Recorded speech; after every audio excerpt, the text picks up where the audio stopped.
নমস্কার বন্ধুরা, কেমন আছো সবাই? রোহন অ্যান্ড মমস কিচেনে সবাইকে স্বাগত। দেখো, আজ আবার একটি খুব সুস্বাদু রেসিপি নিয়ে চলে এসেছি, গুড় আম। এই সময় বাজারে প্রচুর আম পাওয়া যাচ্ছে, আর এটা খুবই একটি লোভনীয় রেসিপি। আশা করি তোমাদের খুবই ভালো লাগে, আর ভালো লাগলে অবশ্যই কমেন্টস করে জানিও যে রেসিপিটি কেমন লাগলো। তো তার জন্য তোমাদের অবশ্যই রেসিপির রান্নাটা আমি কিভাবে করছি এটা তোমাদের দেখতে হবে। তো পুরো রান্নাটা দেখো, তাহলে বুঝতে পারবে আমি কিভাবে এই গুড় আম তৈরি করলাম। আর এটা আমি যেভাবে করব তোমরা একটু চেষ্টা করো ওইভাবে করতে, তাহলে কি হবে, এই আচারটা যখনই করবে তোমরা অনেক দিন ধরে রেখে দিতে পারবে।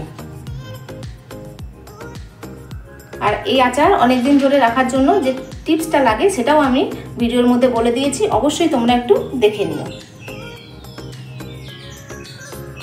তো এই ছিল আজকে গুড় আম। চলো তো কিভাবে তৈরি করছি তোমাদের এবার দেখিয়ে দিই। আমি আমের আচারটা করার জন্য এখানে যে মশলাগুলো নিয়েছি প্রথমে সেগুলো আমি বলে দিই তোমাদের। এখানে আমি গোটা ধনে, গোটা জিরে, মৌরি, অল্প মেথি, অল্প কালো জিরে, দুটো কাশ্মীরি মির্চ, শুকনো লঙ্কা, আর তোমাদেরকে বলে দিচ্ছি বাকি মশলাটা আমি রান্না করতে করতে তোমাদেরকে দেখিয়ে দেবো। তো চলো রান্নাটা এবার শুরু করি। প্রথমে আমি গোটা মশলাগুলো ভেজে নিচ্ছি। দেখো, কড়াই গরম হয়ে গেছে, আমি প্রথমে ধনেটা দিয়ে দিচ্ছি।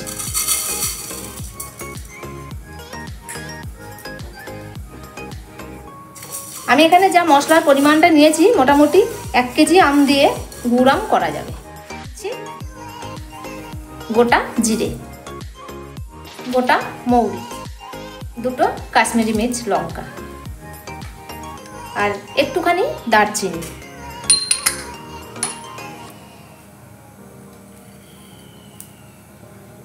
গোটা মেথি, আর অল্প কালো জিরে। এবার আমি সমস্তটা একটু ভাজা ভাজা করে নেব। খুব কড়া ভাজা করব না, হালকা ভাজা করে নেব। ভাজা হয়ে গেছে, এবার আমি গ্যাস অফ করে এটাকে আমি ঠান্ডা করে নেব। ঠান্ডা করে নিয়ে তারপরে আমি গুঁড়ো করব। এবার দেখো, আমি আমগুলোকে এরকম লম্বা লম্বা করে কেটে নিয়েছি। মানে একটা আম আমি 4 ভাগ করেছি, দিয়ে তাতে আমি নুন আর হলুদ মাখিয়ে ঘন্টা 2-3 রোদে দিয়েছিলাম। দিয়ে এবার আমি গুড় আমটা তৈরি করছি। রোদে দিলে কী হবে, একটু আমটা একটু শুকিয়ে রসটা মরে যায়, আচারটা করতেও ভালো হয়, খেতেও ভালো হয়। তো চলো এবার শুরু করি আচারটা তৈরি করা। দেখো, মশলাটা আমি মিক্সিতে গুঁড়ো করে নিয়েছি। এবার আমি দেখো একটি কড়াই বসিয়েছি, কড়াই গরম হয়ে গেছে। এবার আমি সর্ষের তেল দিচ্ছি। আচার সবসময় সর্ষের তেল দিয়ে করবেন, তাতে দেখবেন খেতেও ভালো হয় আর আচারটা অনেক দিন ধরে থাকে। তেল গরম হয়ে গেছে, এবার আমি এতে ফোড়ন দিচ্ছি।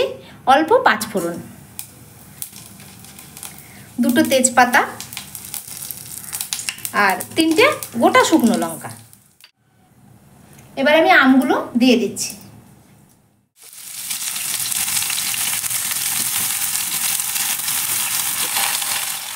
সমস্ত আমটা দিয়ে দিয়েছি। এবার আমি এটাকে তেলের সঙ্গে একটু নাড়াচাড়া করে নেব।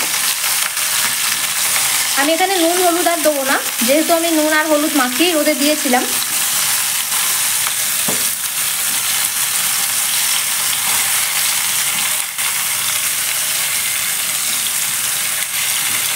খুব সুন্দর লাগে দেখবেন, এইভাবে গুড় আম করে আপনারা ফ্রিজেও রেখে দিতে পারবেন, অনেক দিন ধরে থাকবে। আমটা ভালো করে তেলের সঙ্গে ভাজা ভাজা হয়েছে, এবার আমি গুড় দিয়ে দেবো।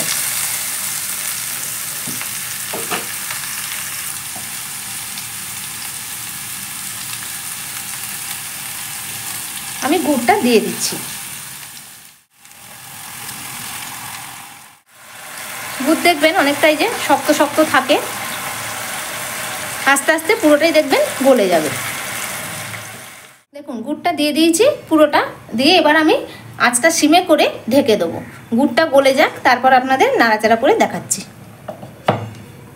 এটা 5 মিনিটের জন্য আমি ঢেকে দিচ্ছি।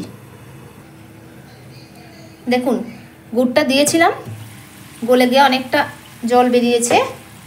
রস হয়ে গেছে। এবার আমি এটাকে ভালো করে এই গুড়ের সাথে আমটা সেদ্ধ করব। এখানে কোনো জল দিতে হয়নি, গুড়টাই পুরোটা গলে গেছে। চেষ্টা করবেন যাতে জল না দেওয়ার, গুড়টাই গলে গিয়ে ওতেই আমটা ভালোভাবে সেদ্ধ হয়ে যাবে।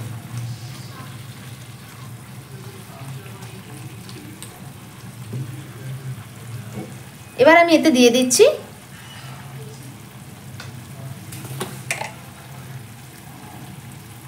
লঙ্কার গুঁড়ো। আমি এখানে 3টে শুকনো লঙ্কা ফোড়ন দিয়েছি, কিন্তু ঝাল হওয়ার জন্য কিছু দিইনি, একটু ঝালও করবো, ওই জন্য শুকনো লঙ্কার গুঁড়োটা দিলাম।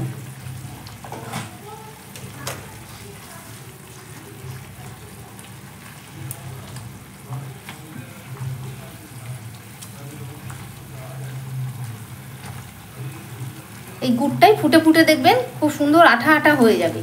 এইভাবে আচার করে আপনারা ঘরে প্রায় 1 মাস ধরে রেখে দিতে পারবেন। তার জন্য আপনাদের দিতে হবে,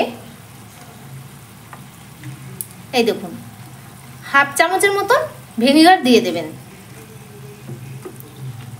তাহলে দেখবেন আচারটা অনেক দিন ধরেই থাকবে। অবশ্যই দেবেন। কাচের বয়মে ঠান্ডা হয়ে গেলে ভরে দেবেন, দিয়ে এই যে রোদটা উঠছে এই সময়, এই রোদেতে প্রতিদিন দেবেন। দেখবেন এতে আচারটা আরও ভালো হবে আর অনেক দিন ধরে রেখে দিতে পারবেন। গুড় আমটা যখন এইভাবে ফুটবে তখন আপনারা, আর তার সাথে দেখবেন আমটাও অনেকটা সেদ্ধ হয়ে গেছে, 60% সেদ্ধ হয়ে যাবে, তখন আপনারা ওই ভাজা মশলাটা দেবেন। এই যে আমি যে ভাজা মশলাটা করেছিলাম সেটা দিয়ে দিচ্ছি। এই সময় দিলে কি হবে, আমটা ফুটছে তো মশলাটা বেশ ভালোভাবে আমের ভেতরে ঢুকবে। 2 চামচের মতন এখন দিলাম।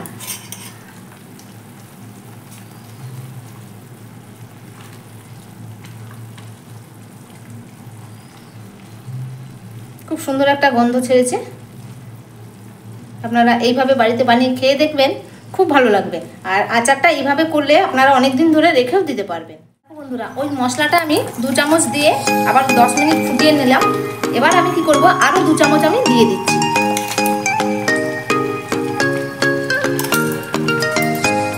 দিয়ে আঁচটা সিমে করে দেবো, দিয়ে ঢাকা দিয়ে আমি এবার এটা ঠান্ডা হতে দেবো।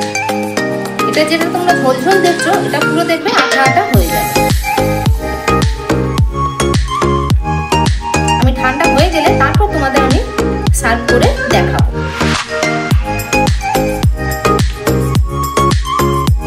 একটাও ভাঙেনি। আর সবথেকে বড় কথা যে আম যখনই তোমরা কিনবে এরকম এখানটা খুব শক্ত হবে, আটি হবে না, অথচ এখানটা শক্ত থাকবে। সেই রকম টাইপের একটু আম হলে কি হয়, ভালো হয়, তাহলে আমটা ভেঙে যাবে না, বেশ ডাটো ডাটো থাকে। আর আচারটা হয়ে গেলে দেখবে এই গুড়টা পুরো আমের গায়ে গায়ে লেগে থাকবে, ওইটাই খেতে বেশি ভালো লাগে।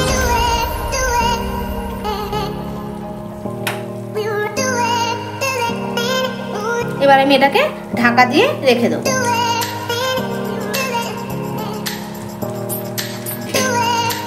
আমি ঠান্ডা হয়ে গেলে তারপর তোমাদের আমি সার্ভ করে দেখাবো। তো বন্ধুরা দেখো, গুড় আম আমি রেডি করে তোমাদের দেখিয়ে দিচ্ছি। এখনো পুরোপুরি ঠান্ডা হয়নি, আর একটু ঠান্ডা হবে। তাই তোমরা এটাকে পুরো ঠান্ডা করবে, তারপরে তোমরা কোনো বয়মে ভরবে। আর ভরে অবশ্যই এটাকে তোমরা রোদে দিবে। 1 সপ্তাহ মতন একটু এই চরম যে রোদটা উঠেছে এই সময়, এই রোদে তোমরা দেবে, তাহলে দেখবে আচারটা আরও দীর্ঘদিন তোমরা রাখতে পারবে। তো এই ছিল আজকে গুড় আম। আশা করি ভালো লাগলে অবশ্যই লাইক করো, শেয়ার করো, আর কমেন্টস করে জানিও রেসিপিটি তোমাদের কেমন লাগবে। আর প্রত্যেক বন্ধুদেরও বলছি, যারা আমার চ্যানেলটিকে সাবস্ক্রাইব করেছো তাদের অসংখ্য অসংখ্য ধন্যবাদ। আর যারা এখনও করোনি, অনুরোধ রইলে একটু সাবস্ক্রাইব করে দিও। আর আবার দেখা হবে অন্য কোনো রেসিপি নিয়ে, অন্য কোনো ভিডিওতে। ততক্ষণ ভালো থেকো, সুস্থ থেকো।